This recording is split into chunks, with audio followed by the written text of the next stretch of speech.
Hi guys, మీరు ఎలా ఉన్నారు? నేను బాగున్నాను. మీరు కూడా బాగున్నారా?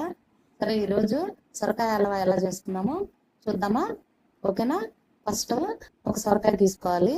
దాన్ని బాగా చక్కగా అంతా పొట్టంతా తీసేయాలి. తర్వాత తురుము పెట్ట తీసుకొని నీట్గా అంతా తురిమేసేయాలి. బాగా సన్నగా తురుము పెట్టేలా చూడండి. ఎలా తురుముతున్నానో చూడండి. నేను అలా బాగా తురుముకోవాలి. తర్వాత కళాయి పొయ్యి మీద పెట్టి కాసంత నెయ్యి వేసి తర్వాత సొరకాయ ముక్కలు మనం తురుముకున్నాం కదా ఇందాక, చూసారు కదా మీరు? అలా వేసి దాని మీద మూత పెట్టాలి. తర్వాత మధ్య మధ్యలో అప్పుడప్పుడు కలిపెడుతూ ఉండాలి. అలా ఉడుకుతూ సన్న మంట మీద బాగా స్లిమ్లో పెట్టి చక్కగా ఉడుకుతూ ఉంటుంది అది.